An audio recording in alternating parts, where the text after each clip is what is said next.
This channel does not promote any violent, harmful, or illegal activities. All content provided by this channel is meant for an educational purpose only.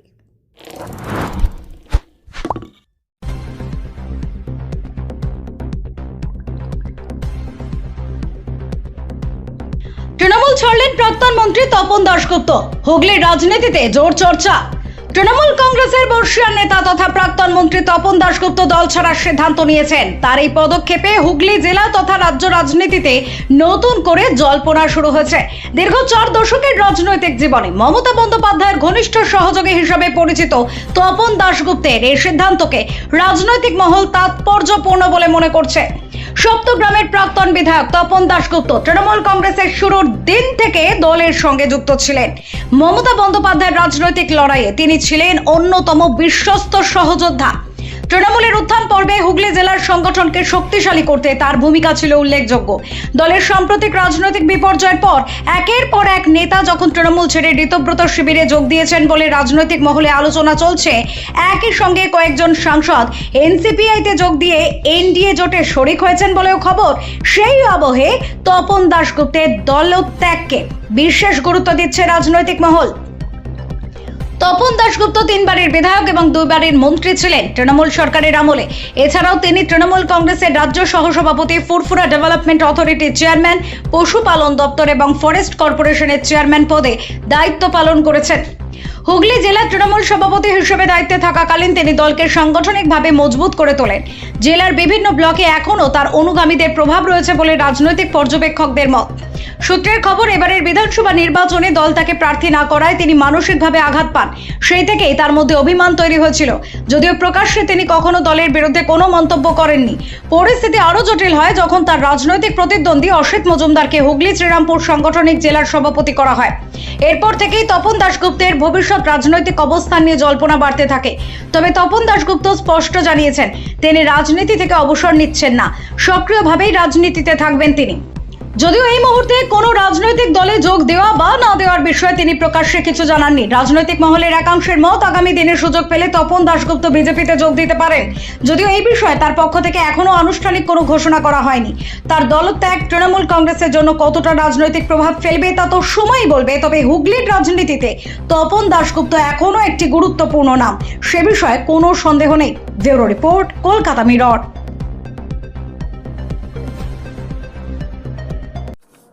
আপনারা জানেন যে তৃণমূল কংগ্রেসের প্রথম দিন থেকে কংগ্রেস ছেড়ে তৃণমূলের যেটা জয়েন করেছিলাম কোর্টে এফিডেভিট করে, তার মধ্যে আমিও ছিলাম। সারা বাংলায় প্রথমে আমরা 5 জন, আমি আকবর আলী খন্দকার হুগলি থেকে করেছিলাম। দীর্ঘ 12 বছর আমি জেলা সভাপতি ছিলাম এবং আমার সভাপতি থাকাকালীন প্রথমবার 18টা বিধানসভার মধ্যে আমরা পেয়েছিলাম হুগলিতে 16টা সিট। 3টে পার্লামেন্ট সিটে আমরা উইন করে, সব পঞ্চায়েত সমিতিতে আমরা উইন করেছিলাম। তারপরে কি জাদু বলে 12 বছর বাদে আমি রাজ্যের তখন মন্ত্রী ছিলাম, তখন মমতা ব্যানার্জি দেখলাম যে আমাকে সরিয়ে দিয়ে এখানে 2 জনকে চেয়ারম্যান ভাইস চেয়ারম্যান করা হলো, চেয়ারম্যান এবং প্রেসিডেন্ট। তাতে লাভ কি হয়েছে যে আপনারা জানেন, এবার হুগলি জেলায় নিশ্চিহ্ন হয়ে গেছে তৃণমূল কংগ্রেস। 18টার মধ্যে 2টো সিট পেয়েছে, একটা ধনিয়াখালী, একটা চণ্ডীতলা, সব হেরে গেছে।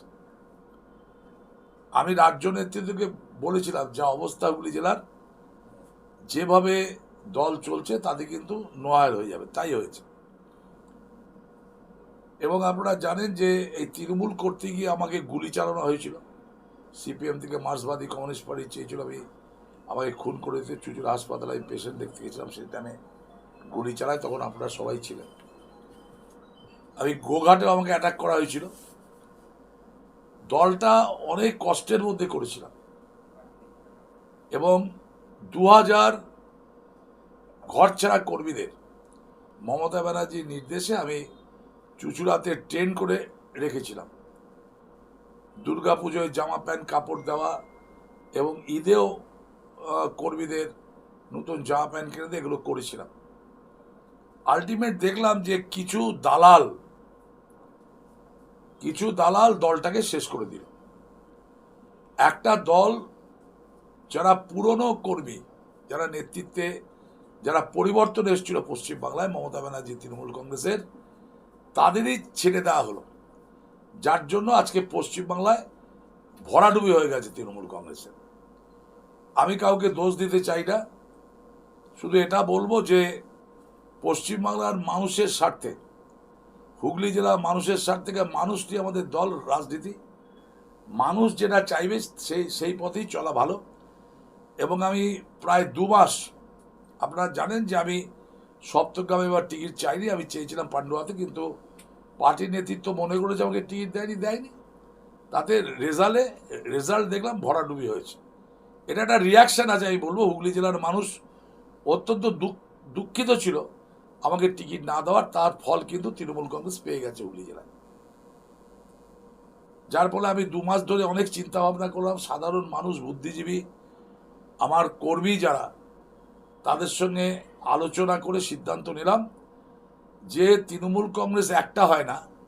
যে তৃণমূল কংগ্রেসের সভানেত্রী যিনি, তাকে বাদ দিয়ে আরেকটা তৃণমূল কংগ্রেস, আবার মাঝখানে একটা ছোট্ট তৃণমূল কংগ্রেস, মানে 3টে তৃণমূল কংগ্রেস পশ্চিমবাংলায় চলছে। সেই তৃণমূল কংগ্রেস করা আমার পক্ষে আর সম্ভব নয়, কারণ আমরা মানুষের আস্থা বিশ্বাস আমরা হারিয়েছি।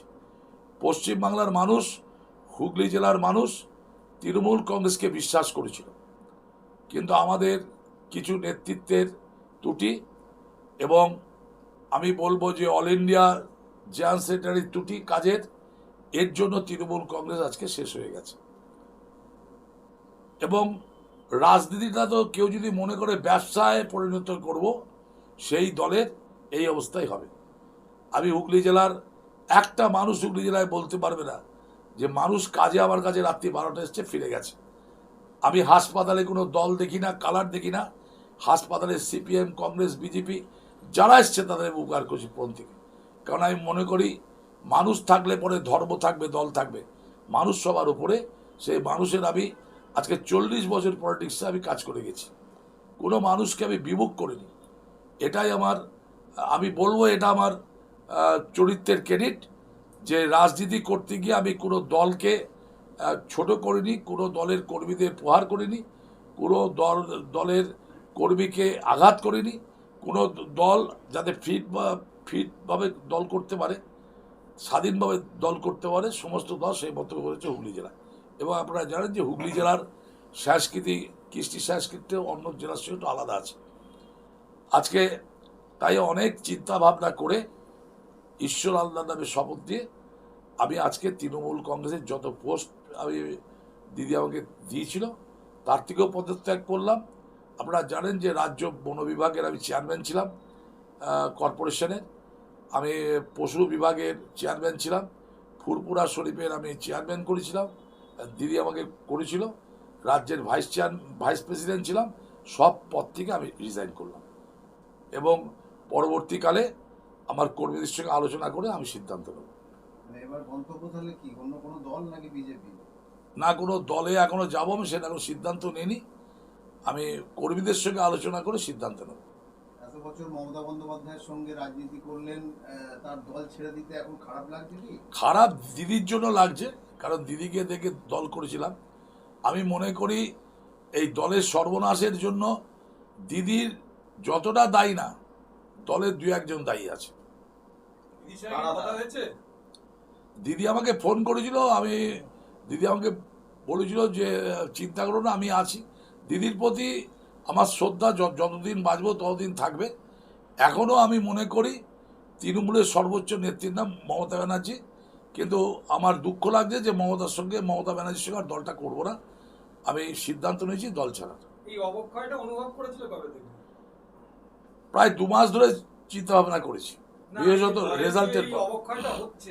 অনেকদিন আমি 6-7 মাস আগে থেকে চিন্তা করেছিলাম, রাজ্য নেত্রীকে জানিয়েছিলাম, কিন্তু কোনো ভ্রুক্ষেপ করা হয়নি। রেজাল্ট পেয়ে গেছে, রেজাল্ট বেরোনোর পর আমি পুরোপুরি সিদ্ধান্ত নিয়েছি। মুখ্যমন্ত্রী বলেছেন, মুখ্যমন্ত্রী বলেছেন, হ্যাঁ, তৃণমূল ক্ষমতায় থাকলে কি করতে? ক্ষমতা থাকলেও করতাম না। মমতা বন্দ্যোপাধ্যায় বলেছেন যে 21শে জুলাইয়ের আগে যারা দল ছাড়ার হবে তারা ছেড়ে দিতে পারবে। সেই কারণে কি আপনি 21শে জুলাই আগে দল? না, আমি কারো দয়ায় দল করিনি, দয়ায় দল করিও না, ঠিক আছে? তাহলে এই 21শে জুলাই তোমার স্ট্যান্ড কি হবে? স্ট্যান্ড হবে, আমি শহীদ বেদি বানিয়ে পার্টির তলায় আমি শহীদ বেদি বানিয়ে মালদান করবো। অভিষেক বন্দ্যোপাধ্যায় একটা কথা বলেছেন যে যারা ইডি সিবিআই কে ভয় পাচ্ছে তারা অন্য শিবিরে যাচ্ছে, নাহলে বিজেপির সঙ্গে সেটিং করছে। আসল কথা, অভিষেক ব্যানার্জি ভয় পাচ্ছে কারণ অনেকগুলো কেস আছে তো, ও এখন পালিয়ে পালিয়ে ঘুরছে, ওর কারোর সম্বন্ধে বলা শোভা পায় না, ওর জন্যই দল আজকে শেষ হয়ে গেছে। দাদা একের পর এক প্যাক আইপ্যাক ফাইপ্যাক নয়, এরা মাল নিয়েছে, অনেককে টিকিট দেবে বলে টাকা নিয়েছে, বিধানসভার টিকিট পাইয়ে বলে টাকা নিয়েছে, আমার অফিসে এসেছিল ঘাট ধাক্কা দিয়ে বের করে দিয়েছি আমি আইপ্যাক। আপনাদের মতন সিনিয়র নেতৃত্বরা যখন এই দলের অবক্ষয় নেত্রীকে জানিয়েছিলেন, তখন কি কোনো রকম ব্যবস্থা গ্রহণ করেন? দেখছি করেছে। আপনি বললেন মুষ্টিমেয় দু একজন দলটাকে শেষ হয়ে যাবে না, নাম বলছি না, তারা সব অল ইন্ডিয়া। একাংশ তপন দাসগুপ্ত তৃণমূল ছেড়ে বিজেপিতে যোগ দিচ্ছে। কেউ বাবা দিয়েছে স্বপ্ন ওপর থেকে, যারা বলছে তাদের বাপরা দিয়েছে স্বপ্ন ওপর থেকে। আমি কি করবো সেটা তো আমার সিদ্ধান্ত।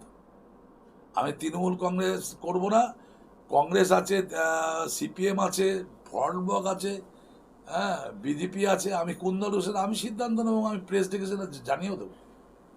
যেখানে মুখ্যমন্ত্রী আপনাকে ফোঁটা দিত, ভাই বলতো, হ্যাঁ, সেই মুখ্যমন্ত্রী হাত ছেড়ে দিচ্ছেন, কোথাও একটা নিশ্চয়ই মনে কষ্ট আছে, দিদিকে ছেড়ে যাওয়ার কষ্ট, সেটা সহ্য করছি।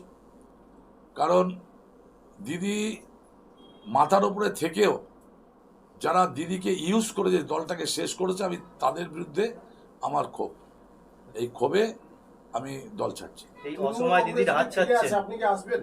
তৃণমূল কংগ্রেসে আর করবো না, দিদি যদি অন্য কোনো দল করে সেটা পরে চিন্তা ভাবনা করবো।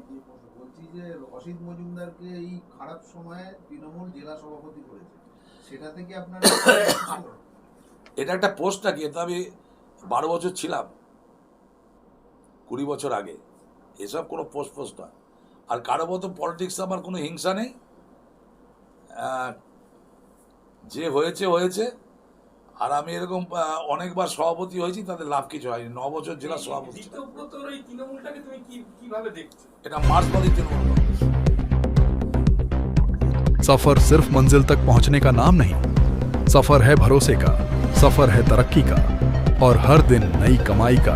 पेश है हुगली मोटर्स ई ऑटो।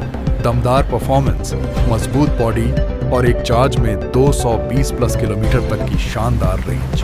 कम खर्च, ज्यादा बचत और ज्यादा कमाई। शहर हो या गांव, हर रास्ते पर आपका सच्चा साथी। हुगली मोटर्स ई ऑटो, भरोसे की बात हर सफर में साथ। आज ही हमसे संपर्क करें और बढ़ाए कमाई की रफ्तार।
Enjoy a weekend at Vedam, the paradise of peace.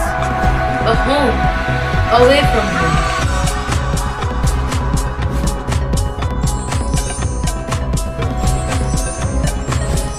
See yourself resonating with the nature. Vedam welcomes you to create your best memories.